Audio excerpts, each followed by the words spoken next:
नमस्कार, मैं आयुषी आप सभी दर्शकों का अन्नदाता कार्यक्रम में स्वागत करती हूँ। त्याग और तपस्या का दूसरा नाम है किसान। कृषि ही उसकी भक्ति है और कृषि ही उसकी शक्ति है। कृषि ही उसकी निद्रा है और कृषि ही उसका जागरण है। ऐसे ही भारतीय किसानों को खेतीबाड़ी से जुड़ी हुई बहुत सी नई लाभकारी जानकारियां देने के लिए हर रोज सुबह हम आपके साथ आते हैं। तो चलिए कार्यक्रम शुरू करने से पहले देखते हैं क्या है आज के अन्नदाता में। कैसे ले गेहूं की फसल में अधिक उत्पादन। वृक्षों के बिना कृषि है अधूरी, इसलिए वानिकी अपनाना है जरूरी।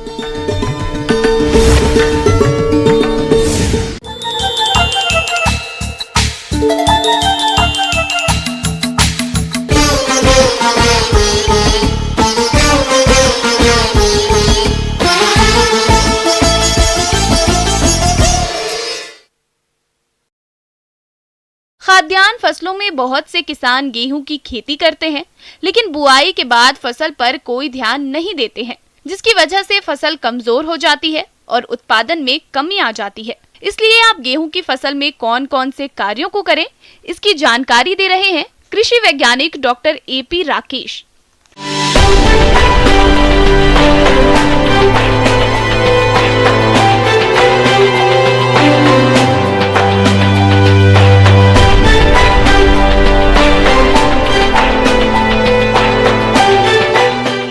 किसान भाई गेहूं की बुआई कर चुके हैं, उन्हें फरवरी माह में जो आवश्यक शस्य क्रियाएं करने की ज़रूरत पड़ती है, उसमें ख़ास तौर से अभी जो ध्यान देने की बात है उसमें नाइट्रोजन युक्त उर्वरक का चुनाव।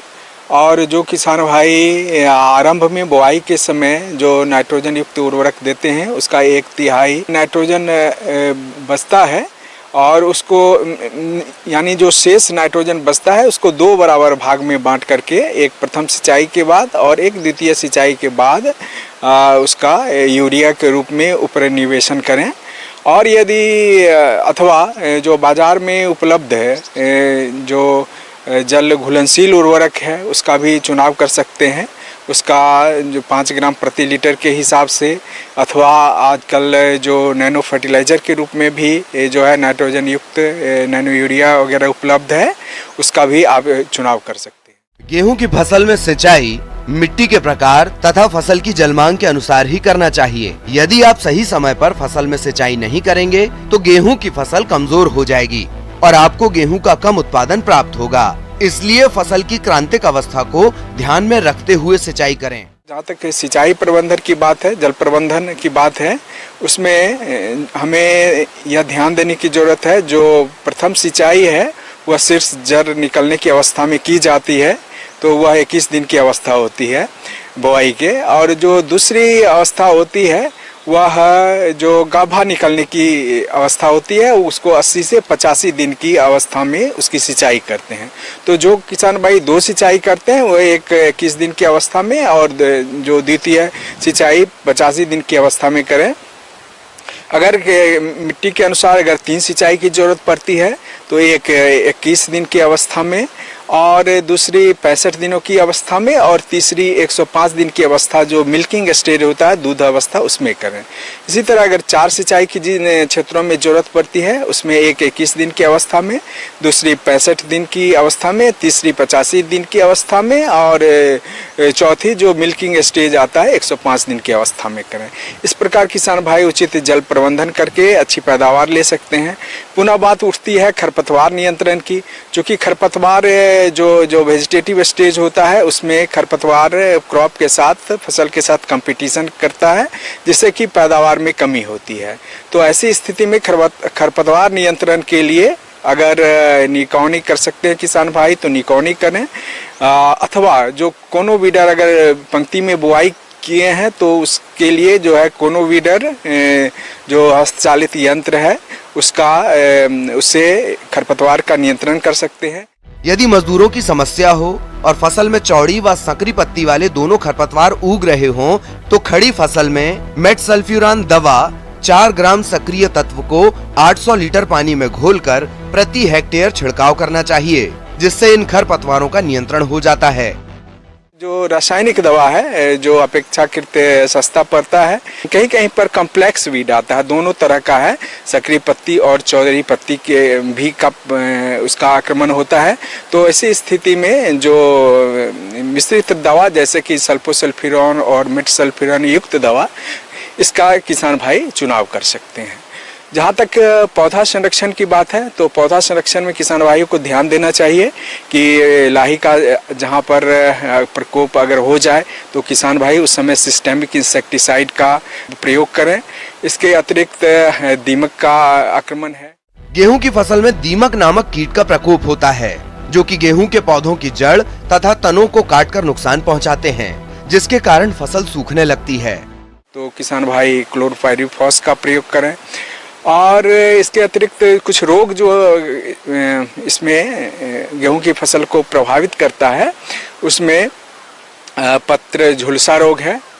इसमें 2 तरह का अमूमन आता है। एक इसमें भूरे नाव के आकार का छोटा बिंदु दिखाई पड़ता है अथवा गोल धब्बा दिखाई पड़ता है। किसान भाइयों, गेहूं की फसल में इन रोगों का प्रकोप होने पर पौधों की बढ़वार बाधित होती है और गेहूं की फसल कमजोर हो जाती है, जिसके कारण गेहूं की उपज में भारी कमी होती है। इसलिए गेहूं की अच्छी उपज के लिए फसल को रोगों से मुक्त रखना जरूरी है। तो इसके लिए किसान भाई मैंकोजेब 2 ग्राम प्रति लीटर के हिसाब से किसान भाई चुनाव करें। इसके अतिरिक्त कभी कभी लूज स्मट रोग लगता है, और लूज स्मट रोग जिसको जो है ये कंडवा रोग है। इसमें किसान भाई क्या होता है कि जो बाली है वो बाली जो है पूरे काले रंग का चूर्ण में परिवर्तित हो जाता है और यह हवा से जो है ये फैलता है। चूँकि बीज जनित रोग है इसलिए बीज की सुरक्षा पे तो ध्यान देना ही चाहिए। और इसके जब इसका आक्रमण हो जाए तो किसान भाइयों को सावधानी पूर्वक उन बालियों को पॉलीथीन में ढक करके हटा लें और उसको जला दें अथवा मिट्टी में गाड़ दें। इसके अतिरिक्त जो किसान भाई जो अन्य जो पौधा संरक्षण उपाय है उस पर हमेशा ध्यान दें, और जहाँ कहीं भी इस तरह का मतलब रोग का आक्रमण दिखाई पड़े तो अपने नज़दीकी में जो कृषि विज्ञान केंद्र है या जो कृषि विभाग का जो ऑफिस है उसमें जा कर के और जो विशेषज्ञों से सलाह लेकर ही जो है पौधा संरक्षण उपाय करें। ये थी कुछ उपयोगी जानकारियां। अब लेते हैं एक छोटा सा ब्रेक, जल्द लौटेंगे और जानेंगे कार्यक्रम में आगे क्या है महत्वपूर्ण जानकारियां। बने रहिए हमारे साथ।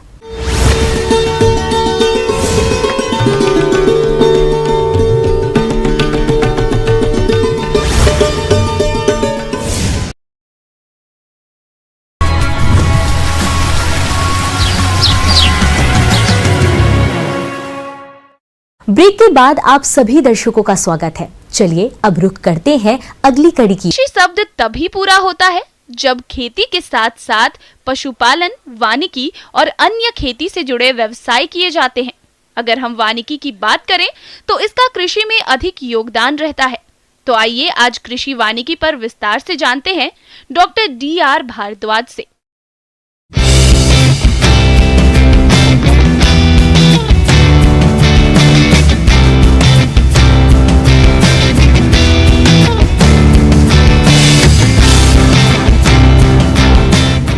कृषि वानिकी का मतलब होता है कि हमने पेड़ पौधों के साथ साथ कौन कौन से फसलें जो हैं हम ले सकते हैं। कृषि वानिकी करने के जो फायदे हैं वो है कि हम फसलों के साथ साथ जो है हम इमारती लकड़ी वाले पेड़, चारा देने वाले वृक्ष एवं फलदार पौधे भी लगा सकते हैं।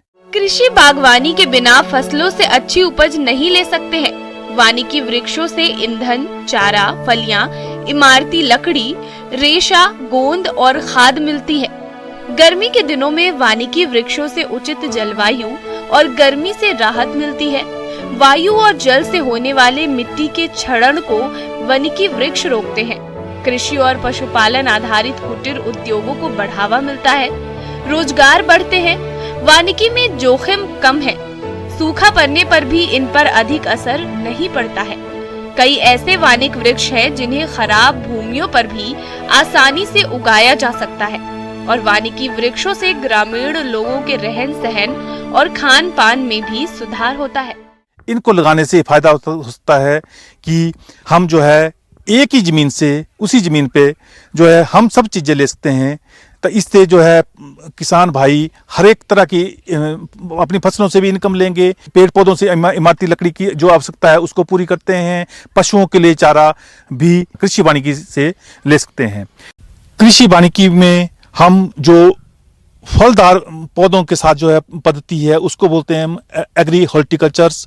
उसमें जो हॉर्टिकल्चर के पेड़ जो है उस स्थान की जलवायु के हिसाब से लाके लेते हैं हम। अगर हमारा गर्म जलवायु वाला क्षेत्र है तो उसमें हम मैंगो, लीची और अमरूद के साथ जो है विभिन्न फसलों को लगाते हैं। शुरू में जो है जब फलदार पौधे जो है छोटे होते हैं तो उसमें जो है हम किसी भी प्रकार की फसल ले सकते हैं, पर जब उनका साइज बड़ा हो सकता है तो जो हम उन फसलों का चयन करते हैं जो इन फसलों में जो है लाइट जो है कम से भी अपना गुजारा कर लेती हैं, जैसे कि टर्मेरिक हो गया, जिंजर हो गया, तुलसी हो गया। इन पौधों का फायदा ये होता है कि ये पौधे जो है सर्दियों के टाइम में जब हमारी जो है टेम्परेचर जमीन का कम हो जाता है उस टाइम ये अपने पत्ते झाड़ देते हैं, तब उसकी शेड का कोई इफेक्ट नहीं होता है। पर गर्मियों के टाइम जो है सूरज जो है हमारे इन पेड़ों के ऊपर से गुजरता है हमारे जो जलवायु के हिसाब से, उस टाइम जो है इसका शेड का कोई ज्यादा असर नहीं पड़ता है। हम इनकी दूरी जो है रो से दूसरी रो के बीच में 9 मीटर की रखते हैं।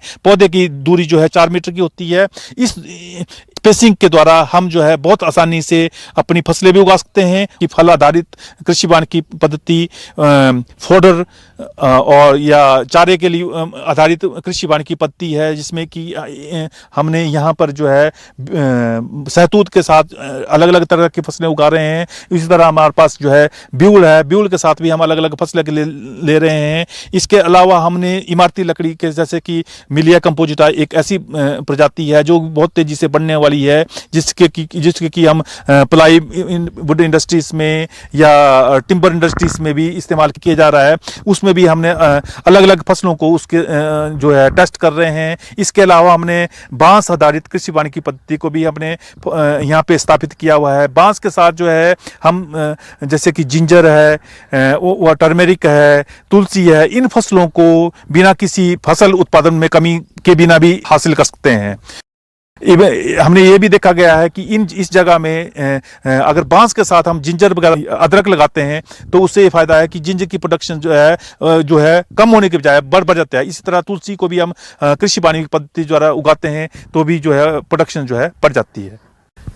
कृषि वानिकी पद्धति द्वारा जब हम जो है पेड़ों के साथ जो है फसलें लगाते हैं तो जो हमें मुख्य बातें ध्यान में रखने की आवश्यकता है वो ये है कि हमारे एक पेड़ से दूसरे पेड़ की दूरी कितनी होनी चाहिए, लाइन टू लाइन, और विद इन लाइन जो है कितनी दूरी होनी चाहिए। हम उसकी दूरी को पेड़ के जो है उसका तना कितना ऊपर जाता है उसके हिसाब से लगाते हैं। इसके शेड के इफेक्ट को कम करने के लिए हम इसको तने को भी हम इसकी जो नीचे की टहनियाँ हैं उन टहनियों को समय समय पर काटते रहते हैं। इसके अलावा हम जो है उसके तने को भी बीच में से टहनियाँ काट के जो है हम जो अगर हमें शेड ज़्यादा पड़ रही है उसको भी कम कर सकते हैं। किसान भाइयों, पेड़ों का चयन और फसलों का चयन हम जलवायु के हिसाब से करते हैं। कृषि वानिकी करने से एक और फायदा है कि आजकल आपने देखा कि जलवायु परिवर्तन हो रहा है, कभी तो बहुत सूखा पड़ रहा है, कभी बहुत ज़्यादा बाढ़ पड़ रही है। अगर हम कृषि वानिकी पद्धति करेंगे तो जो है इस जलवायु परिवर्तन को जो है पेड़ ज़्यादा सहन कर पाते हैं बनिस्बत जो है हमारी फसलों के। तो अगर हम पेड़ लगाएंगे, अगर हमारी फसलें से भी इनकम कम हो जाती है, अगर पेड़ लगाने से जो है हम अपनी इमारती लकड़ी के उत्पादन से या हरे चारे की उपलब्धता से हम इमारती लकड़ी से हम अपनी घरेलू जो है लकड़ी की आवश्यकता है उसको पूरा कर सकते हैं तथा चारे की आवश्यकता है वो भी पूरी कर जा सकते हैं। आगे और भी है कुछ रोचक जानकारियां, पर यहाँ पर रुकेंगे एक और ब्रेक के लिए। जल्द हाजिर होते हैं।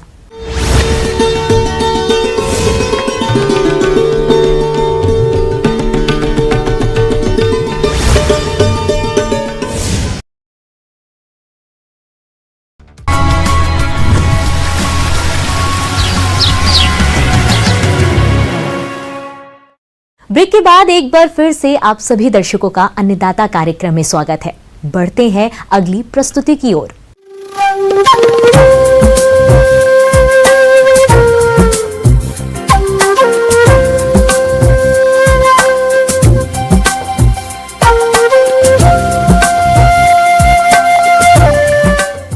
मौसम के अनुसार प्रबंधनों पर ही टिकी है आपकी खेतीबाड़ी, इसलिए मौसम पूर्वानुमान और उस पर आधारित साप्ताहिक कृषि सलाह इस प्रकार है।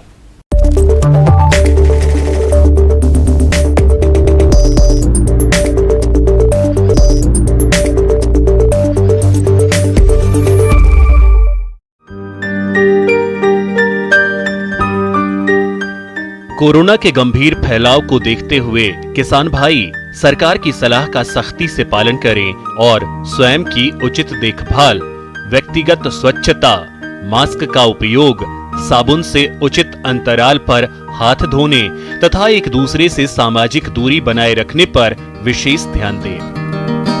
किसानों को सलाह है कि सरसों की फसल में चेपा कीट की निरंतर निगरानी करते रहें। कीट का फसल पर प्रकोप होने पर डाइमेथोएट 30 EC 1 मिलीलीटर या इमिडाक्लोप्रिड 17.8 SL 1 मिलीलीटर का प्रति लीटर पानी में घोल बनाकर छिड़काव करें। किसान को सलाह दी जाती है कि गेहूं की फसल को पीली रोली रोग से बचाव के लिए टेबुकोनाजोल 25 WG 1 मिलीलीटर प्रति लीटर पानी में मिलाकर छिड़काव करें। कुष्मांड कुल की अगेती ग्रीष्मकालीन सब्जियों जैसे लौकी, तुरई, कद्दू, करेला, खीरा, ककड़ी, टिंडा आदि की बुआई हेतु आवश्यक आदानों जैसे बीज, खाद, उर्वरक एवं रसायनों की अग्रिम व्यवस्था कर लेवें। गेहूं की सामान्य समय पर बोई गई फसल में चौथी सिंचाई फूल आने की अवस्था पर एवं देरी से बोए गए गेहूं में तीसरी सिंचाई गांठ बनने की अवस्था पर करने के लिए उपयुक्त समय है।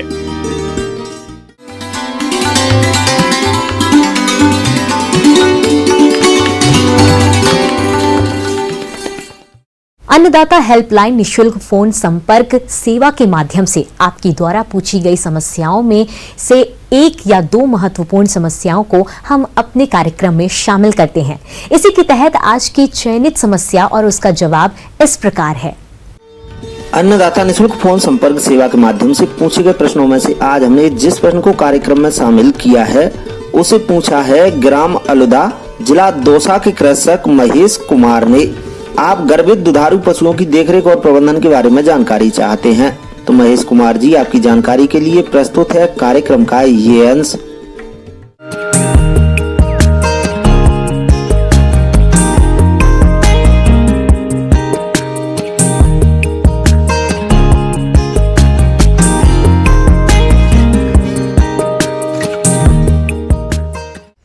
किसी भी दुग्ध उत्पादन केंद्र यानी कोई भी गौशाले का सबसे महत्वपूर्ण एक विषय होता है गाभिन पशुओं की देखभाल, उसकी रखरखाव, ताकि हम बच्चा होने के उपरांत हमें अधिक से अधिक दूध की प्राप्ति हो, तभी एक सफल डेयरी मान्य होगा। तो मैं आप सभी को ये बताना चाहूँ, सर्वप्रथम एक दुधारू पशु गाय का गाभिन काल कितने दिन का होता है यह जानना जरूरी है। तो औसतन रेंज करता है 270 से 290 दिन का। तो अवश्य ये चीज़ आप नोट करें। जिस दिन आप अपने पशुओं को कृत्रिम गर्भाधान कराते हैं या प्राकृतिक रूप से गर्भाधान होता है तो वो दिन अवश्य नोट कर लें, ताकि आप उसके पूर्ण मैनेजमेंट का कर सकें।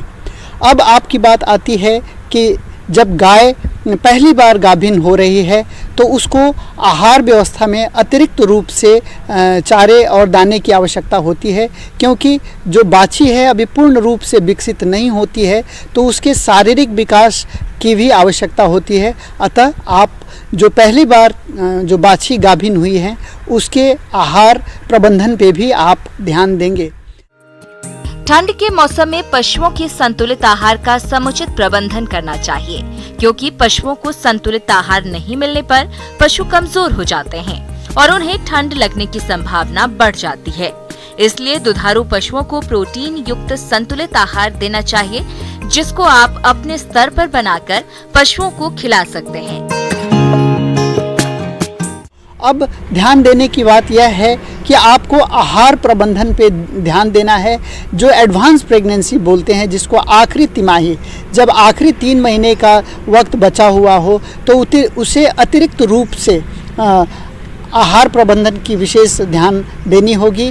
भरपूर मात्रा में हरे चारे की उपलब्धता सुनिश्चित कराने का आप प्रयास करेंगे।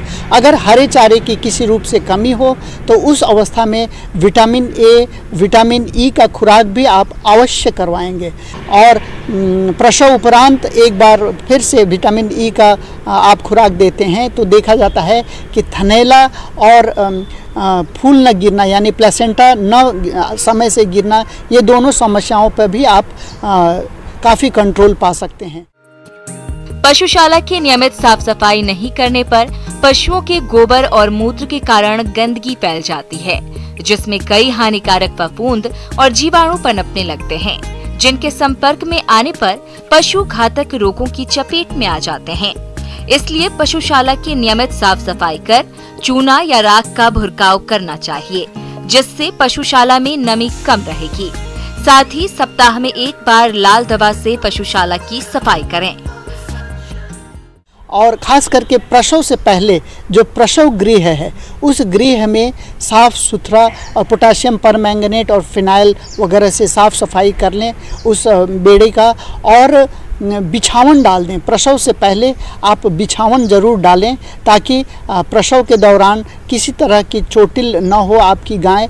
आपका जो फर्श है बहुत ज़्यादा स्लिपरी न हो, नहीं तो देखा जाता है कि जो भारी गायें हैं वह फिसल जाती हैं और बहुत बार उनकी कमर टूटने की भी डर बनी रहती है। तो इन व्यवस्थाओं पे आप ज़रूर ध्यान दें और पानी की उपलब्धता भी सुनिश्चित कराएं। साफ़ सुथरी पानी उनके पास हमेशा उपलब्ध रहे और जानवरों को किसी तरह का तनाव उसके गर्भावस्था में न हो, तो आपका प्रसव सुरक्षित होगा एवं प्रसव के बाद दूध उत्पादन भी आपको पर्याप्त मात्रा में मिलेंगी।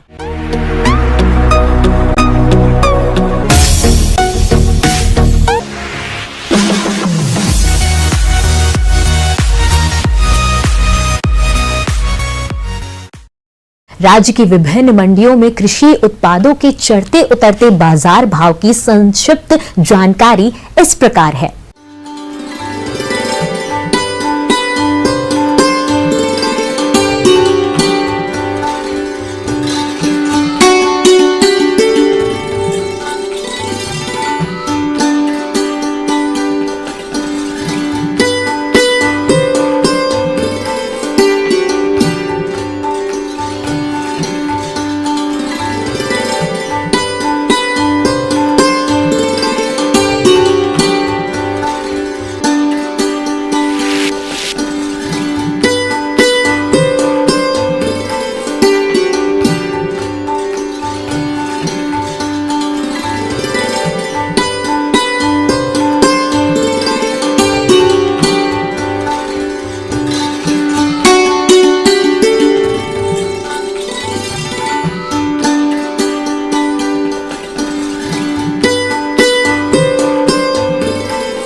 हम यह उम्मीद करते हैं कि आज का कार्यक्रम आप सभी दर्शकों के लिए उपयोगी रहा होगा। किसान भाइयों, अन्नदाता आपकी सेवा के लिए संकल्परत है और कृषि संबंधित समस्या एवं सुझावों के लिए आप हमें इस पते पर संपर्क कर सकते हैं। प्रोड्यूसर अन्नदाता news 18 Rajasthan, Ramoji film city, Hyderabad 501512। साथ ही आप हमें ईमेल भी कर सकते हैं। हमारा ईमेल है p18annadatarajasthan@nw18.com। इसके अतिरिक्त आप हमें निशुल्क हेल्पलाइन नंबर 180088926163 पर सोमवार से शनिवार सुबह 10 से शाम 4 बजे के बीच संपर्क कर सकते हैं। फिलहाल अन्नदाता की पूरी टीम को इजाजत दीजिए। कल फिर इसी समय आपसे मुलाकात होगी कृषि संबंधित कुछ और महत्वपूर्ण जानकारियों के साथ। नमस्कार।